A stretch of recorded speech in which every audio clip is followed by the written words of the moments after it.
The Bad Blood pay-per-view is coming up this week, SP3, who, by the way, joined us from the True Heel Heat podcast. What are you thinking about Bad Blood? I mean, I was talking to Phil Stamper in the last hour about it, getting his take on everything, and the betting odds are kind of weird. But how are you feeling about Bad Blood right now? What are you expecting out of this thing? I'm excited for Bad Blood, to be honest with you. I think CM Punk and Drew McIntyre have put together WWE's best feud of the year, and their promo work over the last 2 weeks has been absolutely tremendous. I think that CM Punk, hit a home run with his promo 2 weeks ago. I think that was his best work since before WrestleMania, and arguably his best promo since he came to WWE, where he really elevated the rivalry between him and Drew McIntyre, why it was necessary for Hell in a Cell, the danger of Hell in a Cell, talking about how his family didn't want him to be in the match, and promising blood when it feels like this rivalry, this feud has earned blood, has earned a very old school Hell in a Cell matchup. It's earned the Hell in a Cell stipulation, where it's a Hell in a Cell for a reason, not just because the pay-per-view is called Hell in a Cell. And I think Drew McIntyre doubled down on all the things that Punk accomplished with his promo this past week on Raw, where he really kind of, got serious, didn't make his usual jokes about Punk. He's like, he hates Punk. This is why we need to be in Hell in a Cell. My family doesn't want me to be in Hell in a Cell. Hell, my wife doesn't even want me to be near you because of what you have been doing to me mentally, what you have cost me throughout my career. And this is why I am promising you're going to bleed a lot. And I think that they have really made me anticipate this matchup. And that's why I think this matchup should be the main event of the show. But I understand the other side of it, which you have the two biggest stars in the company, Roman Reigns and Cody Rhodes, teaming up for the first time ever. I've said it once, I'll say it 1,000 times. Cody Rhodes and Roman Reigns are Hogan and Macho. They're The Rock and Austin. They are the two top stars that are battling for that number one spot. But right now, they have to come together for a common enemy of the bloodline. I think Solo Sikoa gets a lot of flack online, but I think he's done very, very well for the spot that he's being given as the top heel and the leader of the bloodline. Jacob Fatu is a future WWE champion, and this might be his biggest match yet, going against the two top stars in the company. So that's a huge matchup to have on the show. And then you got the two Judgment Day matches with Damian Priest and Finn Balor, who really, when you look at the whole show, they might get like the least amount of hype and buzz around it. But I think they have a huge opportunity to kind of break out and really set the tone for what's going to be an even longer rivalry between the two of them that might even culminate next year at WrestleMania. And then Liv Morgan and Rhea Ripley with Dominic Mysterio in the shark cage. That's your sports entertainment goodness right there. I mean, that's just going to be entertaining to watch. And they had a great matchup at SummerSlam, and I think this one will be just as well. And then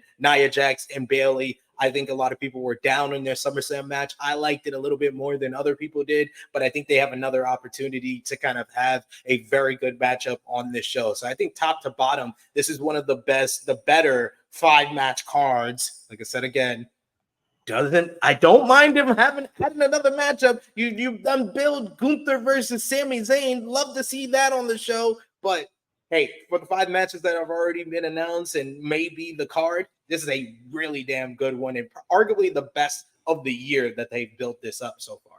Yeah, it's interesting too, by the way, I mentioned this last hour, that betonline.ag has odds up for the Gunther and Sami Zayn match. If it happens, it's up there. So maybe they know something that we do not quite yet, but that would be a lot of fun. And you mentioned Finn Balor too. And I think Finn could use a really good match right here as a breakout. He's been kind of buried behind everybody, if you think about it. With Damian doing what he's been doing and Liv and Rhea and Dominic, and Finn's kind of the forgotten guy a little.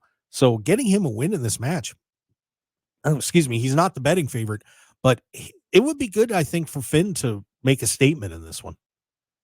100% agree with you. I think that Finn Balor it's more the booking, because I think that Finn Balor still can be one of the best wrestlers in the company in WWE today. but I think that the booking have kind of made him a jobber to the bigger stars on Monday Night Raw. Like his last singles win in WWE was in June. It was against Wow. Dragon Lee. That was the last time he picked up a singles win. Like he's doing well with the World Tag Team titles with JD McDonough and getting wins that way. But in one-on-one competition, when you haven't won a singles matchup in almost 4 months, you gotta change that trajectory and going against. And like you said, I think that the fans have really kind of embrace Damian Priest as a future top babyface for the company. And he is one of the top babyfaces over on Monday Night Raw. Rhea Ripley is right behind Roman Reigns and Cody Rhodes as one of the most over talent in all of the WWE. Then you got Liv Morgan and Dominic Mysterio, and their whole act, just them separately from the Judgment Day, is very over and get the most heat out of everybody, really. And then you got all those people in the same storyline with Finn Balor that, yeah, he feels like the fifth guy out of that whole equation. So you have to kind of elevate him with getting a win over Damian Priest at Bad Blood. And I think that that's why we're going to see a longer feud between these guys that's not even going to culminate until next year's WrestleMania. This whole Terra Twins versus Judgment Day is really going to be the crust of a lot of good television for WWE throughout the end of the year and then into 2025. You think Rhea wins, or is Liv hold on? I did not think Rhea Ripley was going to win until they announced the shark cage stipulation. And of course, Dominic can put baby oil on and sneak out of the shark cage. He could throw some brass knuckles down to Liv Morgan and still be a factor of how Liv Morgan wins. But I think that if you put him in a shark cage and you just make it one-on-one Rhea Ripley versus Liv Morgan, I don't see how Rhea Ripley doesn't win that. Yep, Liv is the betting favorite, so that's going to be a very interesting match. I'm curious to see how that one turns out. Hi, pro wrestling fans, Mark Hoke here. I'd really appreciate it if you would take a moment to join the Mark Hoke Show family, and please click on the subscribe button below. Also, please stick around and check out the incredible sponsor of this video. Thanks for joining us, and we'll see you again on the Mark Hoke Show YouTube channel.